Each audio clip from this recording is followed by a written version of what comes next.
وانت احکم الحاکمین۔ ربا یہ میرا بیٹا ہے اور آپ کا وعدہ ہے، آپ نے وعدہ کیا تھا کہ میں آپ کے اہل و عیال کو بچا لوں گا، اور آپ کا وعدہ تو سچا ہے، بچا لیجئے اس کو۔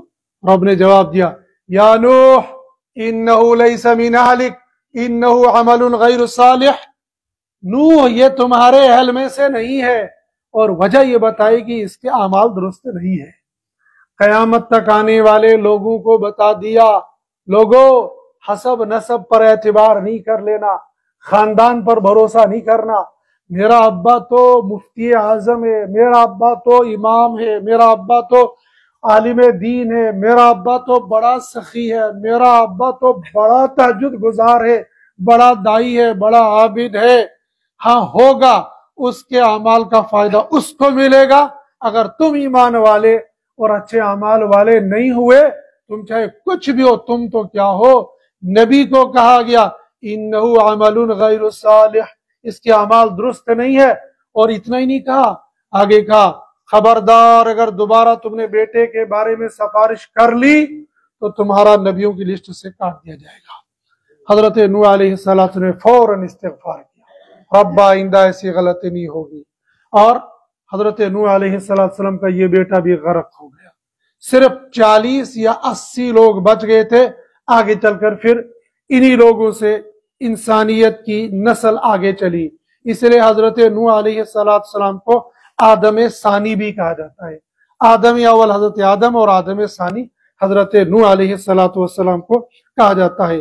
اس سے آگے حضرت ہود علیہ السلام کا واقعہ بیان کیا، وَإِلَىٰ عَادٍ أَخَاهُمْ هُودًا قَالَ يَا قَوْمِ اعْبُدُوا اللَّهَ مَا لَكُم مِّنْ إِلَٰهٍ غَيْرُهُ، ہر نبی کا پہلا کام یہی ہوتا تھا کہ بھئی اللہ کے ساتھ کسی دوسرے کو شریک نہ ٹھہراؤ، اور یہ بہت اہم مسئلہ ہے۔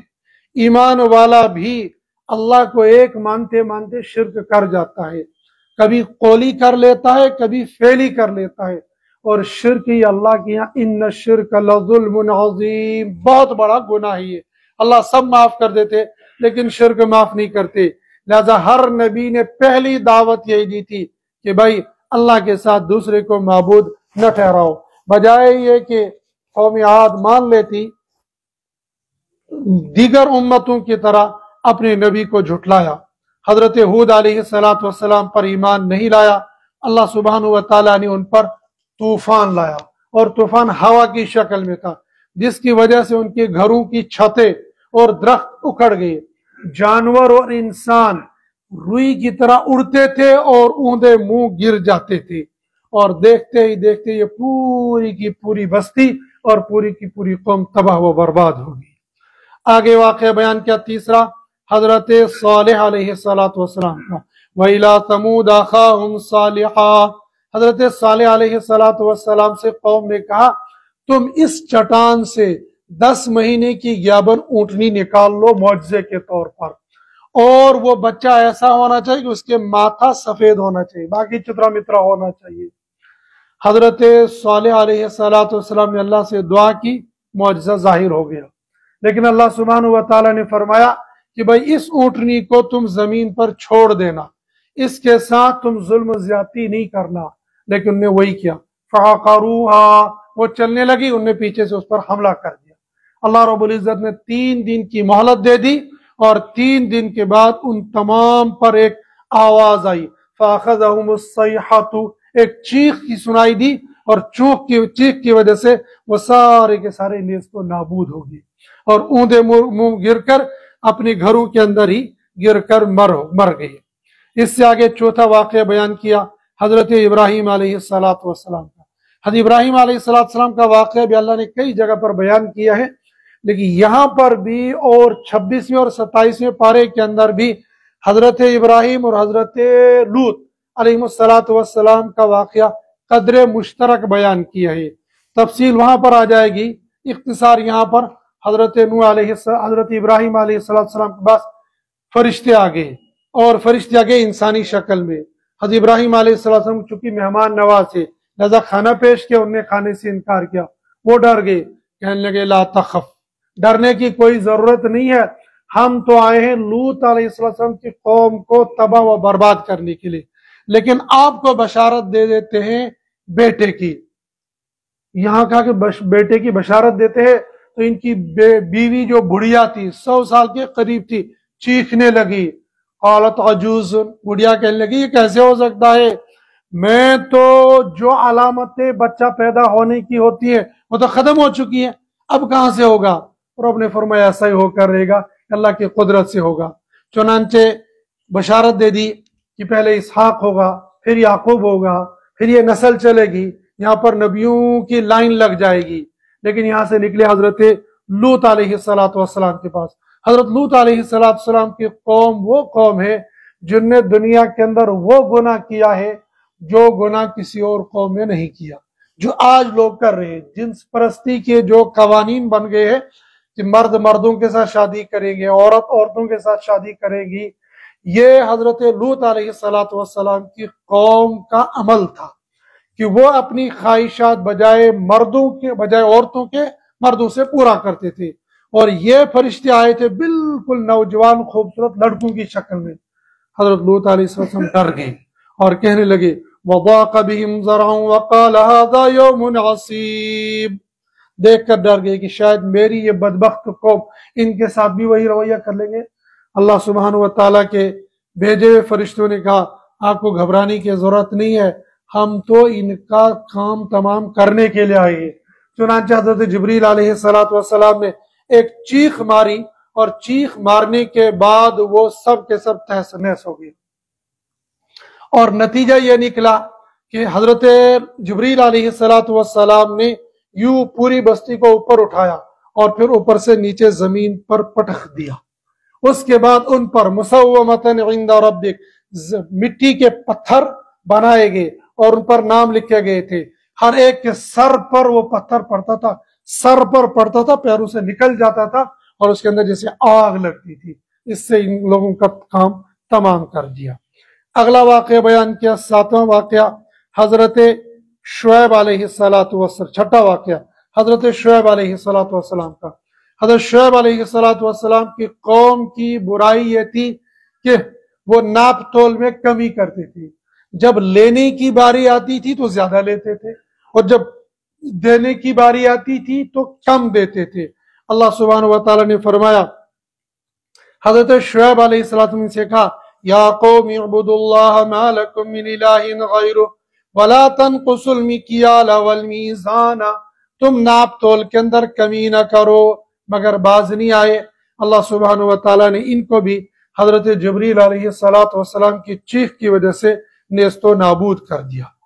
آگے حضرت موسیٰ علیہ السلام کا واقعہ.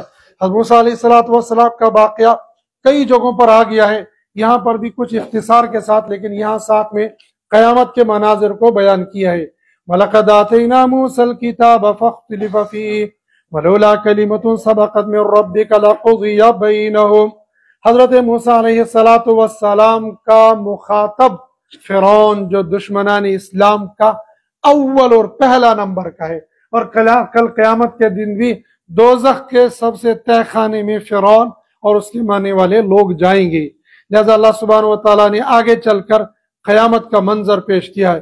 یوم یأتی لا تکلم نفس الا بإذنہ, یہ فرعون اور اس کے ماننے والے قیامت کا انکار کرتے اور کہتے ہیں جیسے بادشاہ آج ہیں ویسے کل بھی ہوں گے. ایسا نہیں ہوگا, یہ تو وہ دن ہے. حضرت جبریل علیہ السلام حضرت موسیٰ علیہ السلام کے پاس آتے. حضرت موسیٰ فرعون کے پاس گئے اور فرعون سے کہا دیکھو فرعون, اگر تم نے اللہ پر ایمان لایا تو اللہ پاک اور بہت ساری نعمتوں میں سے ایک نعمت تم کو یہ دے دیں گے, تم کو کبھی بڑھاپا نہیں آئے گا, تم جوان ہو جاؤ گے. دوسرا, تمہاری حکومت کبھی ختم نہیں ہوگی. اور تیسرا, تم کو کبھی موت نہیں آئے گی. فرعون نے کہا ٹھیک ہے میں کل بتاؤں گا, مشورہ کروں گا. اسلام نے کہا جب تم کو مشورہ کرنا ہو تو عقل مند سے مشورہ کرنا, بیوقوف سے مشورہ نہیں کرنا. اور بندہ بیوقوف سے مشورہ کرتا ہے. تو فرعون ویسے تو لگتا تھا عقل مند لیکن تھا ایک نمبر کا بیوقوف.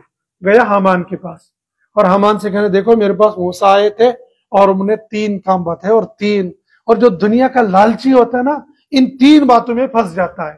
ایک تو بڈھا نہیں ہونا چاہتا, دوسرا دولت کم نہیں ہونی چاہیے, تیسرا مرنا نہیں چاہتا ہے, اور یہ تینوں آفر اس کو دیے گئے تھے۔ حامان نے کہا ہائی میرے خدایا، تم میرے خدا ہونے کے باوجود کیسے بھولے بھالے ہو؟ تمہاری عمر 400 سال ہو گئی، آج تک تم مرے نا، پھر کیسے مرو گے؟ موسیٰ تم کو بیوقوف بنا رہا ہے۔ کہا ہاں بات تو صحیح ہے۔ کہا آج تک تم سے کسی نے تمہاری حکومت چھینی؟ کہا نا۔ کہا تو سوچو تو صحیح خدا صاحب، اچھا رہی بعد کی بات، تمہاری جوانی صبح دیکھ لینا، رات کو لائی کالی مہندی لگا دی، صبح کو دیکھا فرعون جوان ہو گیا ہے۔ کہا دیکھا؟ دوسرے دن حضرت موسیٰ علیہ السلام آئے گا، کہا دیکھ رہے ہو میری تبدیلی شروع ہو گئی ہے، اب تمہارا یہ کہنا کام نہیں آئے گا۔ اللہ کے نبی حضرت موسیٰ علیہ السلام نے فرمایا او موسیٰ، او فرعون بدبختہ، تو سمجھا ہی نہیں میں تجھے کہنا کیا چاہ رہا تھا، اور تو کیا کر بیٹھا ہے؟ تو کیا سمجھتا ہے کل قیامت کے دن تجھے نجات ملے گی؟ کل قیامت کے صرف 2 جماعتیں ہوں گی، فَمِنْهُمْ شَقِيٌّ وَسَعِيدٌ، یا وہاں بدبخت ہوں گے یا نیک لوگ ہوں گے۔ فَمِنْهُمْ شَقِيٌّ، شقی کے نا فی النار، دوزخ میں ہوں گے، وَأَمَّا الَّذِينَ سُعِدُوا فَفِي الْجَنَّةِ، اور نیک لوگ یہ جنت میں چلے جائیں گے۔ یہ تمام واقعات بیان کرنے کے بعد اللہ کے نبی صلی اللہ علیہ وسلم سے اللہ نے فرمایا نبی جی یہ سب واقعات آپ کو سنا دیے ہیں تاکہ آپ گھبرائیں نہیں، لیکن آپ کا کام ہے فَاسْتَقِمْ كَمَا أُمِرْتَ، جو کام آپ کو سونپا گیا ہے اس پر مستقیم رہیے، استقامت اس پر رہیے۔ مولا علی قاری رحمۃ اللہ علیہ نے فرمایا استقامت، الاستقامت خیر من 1000 کرامت، چھوٹے سے عمل پر بھی بندے کو استقامت ہونی چاہیے۔ ہم لوگ رمضان میں نماز بھی، روزہ بھی، تراویح بھی، تسبیحات بھی سب کچھ کرتے ہیں، ادھر شوال کا چاند دکھا نہیں اور ادھر سے مسجد سے نمازی غائب ہوئے نہیں، اس لیے چٹکلا بنانے والوں نے بنا دیا گمشدہ نمازیوں کی تلاش۔ وہ دریافت ہوتے یکم رمضان کو اور غائب ہو جاتے ہیں وہ یکم شوال کو۔ ہم کو ایسا نہیں بننا، ہمیں تو مستقیم بننا ہے۔ مستقیم کا مطلب چاہے عمل چھوٹا سا ہی کیوں نہ ہو، ہر حال میں اس کام کو کرتے رہنا ہے۔ اور استقامت حضرت علی رضی اللہ تعالیٰ عنہ کو اللہ کے نبی صلی اللہ علیہ وسلم نے فرمایا مرنے سے وہ سونے سے پہلے یہ کام کر لیا کرو۔ ان میں سے ایک کام تھا سونے سے پہلے 33 مرتبہ سبحان اللہ، 33 مرتبہ الحمدللہ، 34 مرتبہ اللہ اکبر۔ کسی شاگرد نے پوچھا حضرت جب امیر معاویہ رضی اللہ تعالیٰ عنہ کے ساتھ جنگ چل رہی تھی اس رات میں بھی آپ نے یہ معمولات پورے کیے تھے؟ کہا ہاں الحمدللہ، اس رات میں بھی میں تب تک نہیں سویا جب تک نے یہ معمولات پورے کر لیے۔ اور ہمارا حال کیا ہے؟ یہ مستحب والے معمولات تو بہت دور کی بات ہے، ہم تو نمازوں کو قربان، نماز نہیں نمازوں کو قربان کر دیتے ہیں۔ اور اللہ کے نبی صلی اللہ علیہ وسلم نے اسی آیت میں فرمایا کہ جب یہ آیت نازل ہو گئی صحابہ نے عرض کیا یا رسول اللہ صلی اللہ علیہ وسلم آپ کی داڑھی کے کچھ بال سفید ہو گئے ہیں، یہ کیا ہوا؟ آپ نے فرمایا شیبنی ہود، مجھ کو سورہ ہود نے بوڑھا کر دیا۔ اور سورہ ہود میں بھی یہ آیت ہے فَاسْتَقِمْ كَمَا أُمِرْتَ وَمَنْ تَابَ مَعَكَ وَلَا تَطْغَوْا، جو کچھ حکم ملا اس پر پابند رہنا، سرکشی اور نافرمانی مت کر لینا۔ حالانکہ تصور بھی نہیں ہے کہ اللہ کے نبی اللہ کی نافرمانی کریں گے۔ یہ قیامت تک آنے والے لوگوں کو یہ بتانا تھا، لوگوں دیکھو حضرت نبی کریم صلی اللہ علیہ وسلم سے کہا دین پر پابندی کر لینا تمہارے لیے بھی ضروری ہے، دین پر پابندی کرتے رہنا چاہیے۔ انہو بما تعملون بصیر، اللہ پاک تمہارے تمام اعمال کو دیکھ لیتے ہیں۔ اور آگے اللہ نے حکم دیا ہے واقم الصلاۃ طرفی النہار وزلفا من اللیل ان الحسنات یذہبن السیئات۔ استقامت کا مطلب ہے نمبر 1 تم نماز کی پابندی کر لینا۔ اس آیت میں 4 نمازوں کا تذکرہ ہے، فجر کا، عصر کا، مغرب کا، عشاء کا۔ ظہر کا تذکرہ دوسری آیت کے اندر ہو، لیکن یہاں کہ اقم الصلاۃ طرفی النہار ان الحسنات یذہبن السیئات، نیک کام کرتے رہو گے تم سے تمہاری برائیاں مٹتی رہے گی۔ اور یہ کہہ کر نماز کے اندر خشوع خضوع پیدا کرنے کی تلقین کی گئی ہے کہ خشوع خضوع کے ساتھ نماز پڑھو گے تو تمہارے چھوٹے موٹے گناہ سب ختم ہو جائیں گے۔ اللہ سبحانہ و تعالیٰ نے فرمایا ہم نے یہ تمام واقعات تمہارے لیے اس لیے بیان کیے گئے ہیں